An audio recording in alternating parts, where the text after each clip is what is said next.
البدع والأهواء، أهل البدع العقائدية وأهل البدع السياسية. نقول بيننا وبينكم السلف، بيننا وبينكم الكتب، كان فيقول البدع بيننا وبينكم. Dan juga untuk pembahasan masalah siksa kubur dan kenikmatan kubur itu akan menambah kekuatan iman kita dan menambah keberanian kita. Kalau kita masih percaya dengan khurafat-khurafat Jawa atau khurafat di mana saja, masalah kalau ke kuburan nanti menakutkan, nanti ada hantu pocong lah, nanti ada apa. Kasihan dia itu, tangan kakinya terikat. Kenapa kita takut?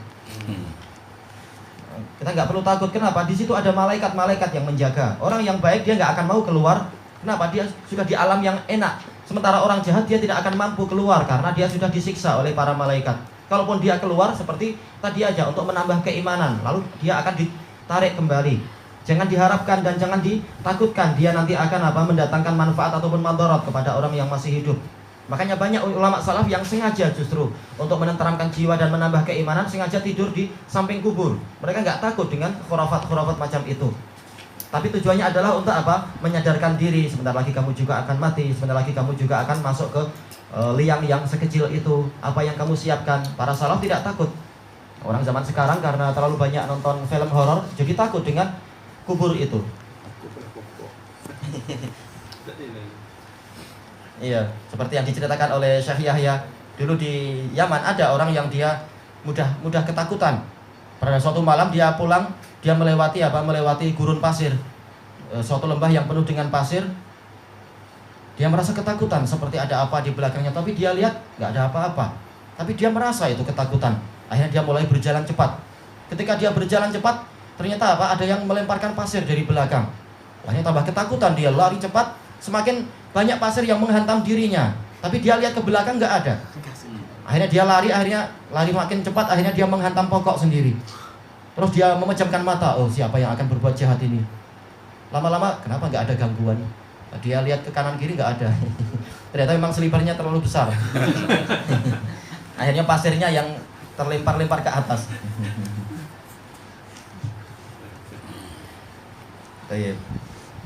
Bismillahirrahmanirrahim. Qala Syekh Ibnu Utsaimin rahimahullah. Masih dalam pembahasan yang sangat penting, yaitu muqaddimah usul tafsir. Wala syakka anna hunaka farqan bainar ridha alladhi huwa tabi'un lil amr wa bainal masyiati syamilah. Tidak ada keraguan bahwasanya memang ada perbedaan antara keridhaan yang mengikuti perintah, yaitu ridha kepada syariat-syariat Allah, dengan keridhaan kepada masyiah, yaitu kepada kehendak Allah yang bersifat takdir. Asyamilah yang mencakup lima amara bihi wa man lam ya'mur bih. Yaitu keridhaan ini memang ada beberapa macam. Yang pertama adalah ridha dengan seluruh syariat Allah, meridhai keputusan Nabi bahwasanya ini haram, tidak boleh dikerjakan, meridhai keputusan Nabi bahwasanya ini harus warisan untuk bahwasanya wanita itu berhak mendapatkan warisan. Dan juga keridhaan akan sholat, yaitu orang kadang merasa letih, kenapa sih harus ada kewajiban sholat, tapi kita ridho. Karena setiap saat kita dapat nikmat, sementara tidak setiap saat kita diwajibkan sholat. Cuma 5 kali aja sehari semalam. Kalau ingin yang wajib-wajib saja, maka kita ridho itu. Adapun yang kedua adalah ridho dengan takdir. Ada orang mengalami eksiden, maka maka keluarganya yang masih hidup ridho dan pasrah dengan Allah Ta'ala. Ini keridhoannya lain, tapi semuanya adalah amal soleh. Yang pertama adalah ridho dengan dengan syariat dan mau taat. Adapun yang kedua adalah keridhaan akan ketetapan yang tidak mungkin untuk dihindari. Dan ridho yang pertama memang dia lebih tinggi kualitinya daripada ridho yang kedua. Karena ridho yang pertama bersifat ikhtiyariyah, memilih. Dia mampu untuk tidak meridhoi, tapi dia memilih meridhoi. Karena sebenarnya dia mampu untuk tidak sholat, tapi memilih untuk sholat. Sementara yang kedua, sifat ridhonya adalah ridho ittirari, terpaksa. Dia rela ataupun tidak rela, yang namanya sakit dia akan sakit, kecelakaan tetap akan terjadi dan seterusnya. Maka yang pertama ridho kepada syariat itu lebih tinggi kualitinya daripada ridho kepada takdir. Dan dua-duanya adalah ibadah, dan dua-duanya adalah sesuatu yang sangat ditekankan, sangat digalakkan. Tayyib. Wa qad wafaqahum, kata Syekhul Islam sekarang, wa qad wafaqahum ala dzalika mutaakhiru Syiah. Dan generasi terakhir dari Syiah, orang-orang Rafidhah, mereka sepakat dengan orang-orang Mu'tazilah, yaitu apa? Mengingkari adanya takdir. Kal Mufid, seperti si Mufid ini adalah apa? Tokoh Syiah. Wa Abi Ja'far At-Tusi wa amsalihima, dan orang-orang yang semacam mereka. Ini penulis-penulis Syiah. Bahaya, orang Syiah juga apa? Punya juru tulis, juru dakwah dan sebagainya. Qala Syekh Ibnu Utsaimin, Asy-Syaikh rahimahullah, Syekhul Islam rahimahullah, abbarahuna bisyiah. Di sini beliau mengungkapkan kelompok tadi dengan apa? Syiah. Wa fil awal abbara birrawafid. Sementara pada yang pertama beliau ungkapkan dengan apa? Orang-orang Rafidhah. Fahum Syiah. Mereka sebenarnya adalah Syiah bihasabi qaulihim, sesuai dengan ucapan mereka, annahum syi'atun li Ali, karena mereka pengikut Ali. Walaupun kenyataannya apa? Durhaka pada Ali bin Abi Thalib radhiyallahu anhu. Wa hum rawafid, tapi mereka adalah rawafid, para penolak. Li'annahum rafadhu Zaid bin Ali ibnil Husain rahimahullah, karena mereka menolak kepemimpinan dan apa itu nasihat dari Zaid bin Ali untuk apa? Mendoakan kebaikan untuk Abu Bakar dan Umar. Hina jitama'u, ketika Rafidhah berkumpul kepada beliau, waqalu, mereka bertanya, ma taqulu fi Abi Bakar wa Umar, apa yang Anda ucapkan tentang Abu Bakar dan Umar? Fa asna alaihima khairan, maka beliau menyanjung mereka dengan sanjungan yang bagus kepada Abu Bakar dan Umar. Wa qalhuma wazira jaddi, mereka berdua adalah para penolong kakekku, yaitu Rasulullah SAW. Wajaduhu huwa Rasul alaihi salatu wassalam, kakek beliau adalah Rasulullah, yaitu istilahnya apa ya, kakek buyut. Baik. Falamma qala dzalika rafaduhu wa'tazaluh, ketika beliau mengucapkan itu, maka orang-orang Syiah tadi menolak beliau dan menjauh dari beliau. Wa min sama summu Rafidhah, karena itulah sejak saat itulah mereka dinamakan sebagai Rafidhah. Wal haqiqah anna ahla sunnati wa jama'ahum syi'atu aliyin ibni Abi Thalib radhiyallahu anhu wa man amana min ahlil bait. Dan secara hakikatnya adalah bahwasanya ahlu sunnah wa jamaah, mereka itulah pengikut Ali bin Abi Thalib, dan juga apa? Pengikut orang-orang yang beriman dari kalangan ahlul bait. Bukan Abu Jahal, Abu Lahab. Nah, mereka bukan ahlul bait, walaupun dari apa nasab Rasulullah masih senasab, tapi yang beriman. Li'annal mu'min huwa waliyun likulli mu'min, karena mukmin adalah wali bagi setiap mukmin yang lain.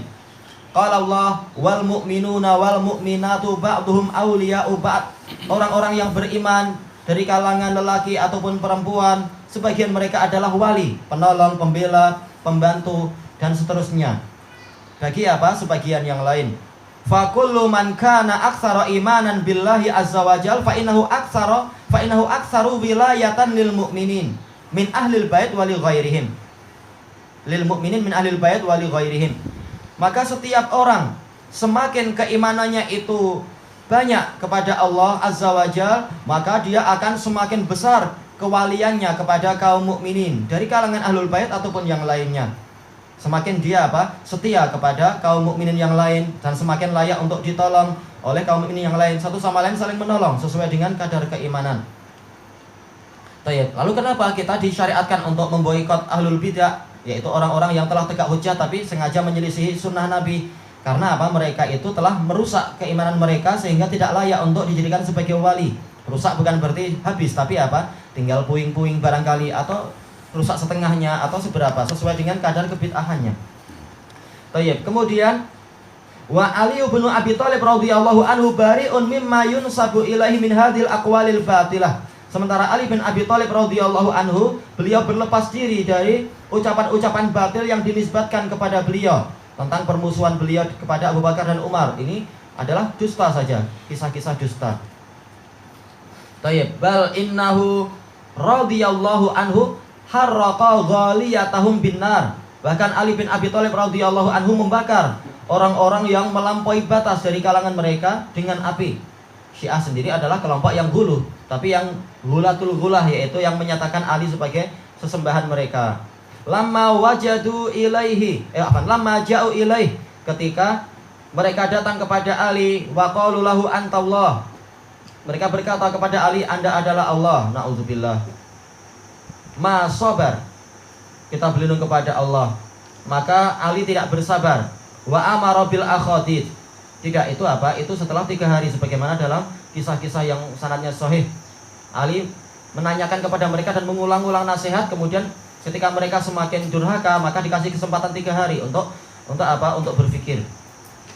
Setelah didapati mereka masih seperti itu di depan Babul Kindah, maka Ali menyuruh untuk apa? Untuk Qombur dan pasukan yang lain membuat longkang-longkang itu. Amara bil akhadid fakhuddat. Beliau memerintahkan untuk dibuat longkang-longkang. Wabil hatabi fajumi, dan beliau memerintahkan untuk dikumpulkan kayu bakar. Summa alqahum finnar syarraqitlah. Kemudian beliau melemparkan, tentunya apa? Memerintahkan pasukan untuk melemparkan mereka ke dalam apa? Ke dalam api tadi. Pembunuhan yang paling buruk. Itu pun bukan tambah taat, bahkan apa? Bukan tambah ketakutan, bahkan mereka mengatakan, oh berarti memang kamu Tuhan. Kenapa? La yu'adzibu binar illa rabbun nar. Enggak ada yang menyiksa dengan api kecuali Robnya. Berarti apa? Anda memang Tuhan. Oh ini orang gila. Berarti nanti Namrud adalah apa? Adalah Allah juga, karena dia membakar. Bahkan Allah sebutkan dalam apa? Dalam Al-Quran surat Al-Buruj.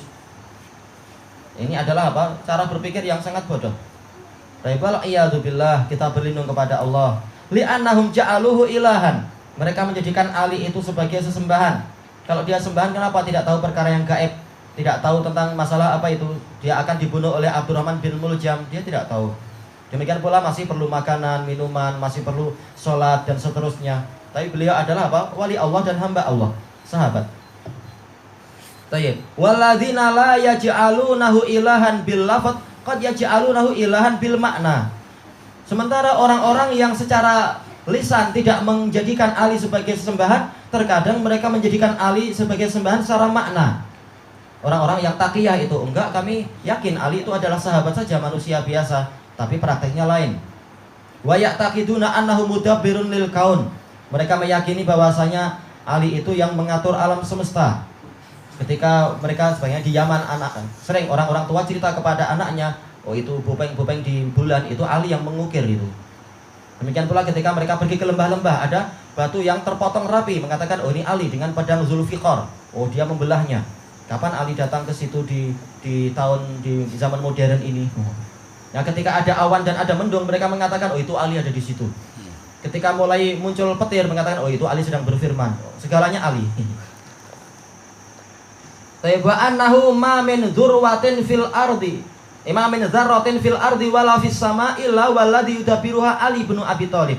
Tidak ada satu zarrah pun di langit dan di bumi kecuali yang mengaturnya adalah Ali bin Abi Thalib radhiyallahu anhu.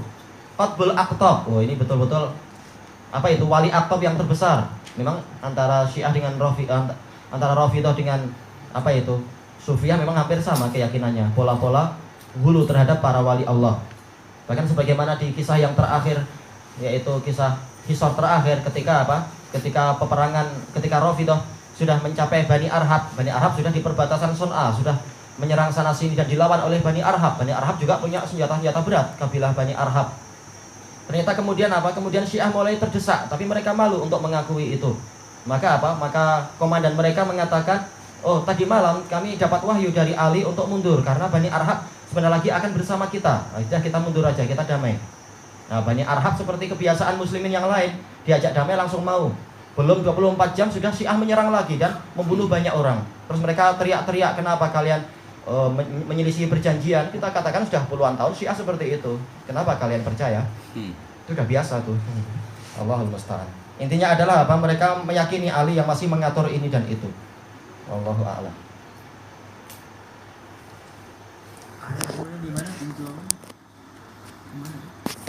Kalau yang tadi masalah beliau menjumpai orang-orang yang menjadikan beliau sebagai sesembahan dan sebagainya di Babul Kindah, di Kufah, di Masjid Kufah sana.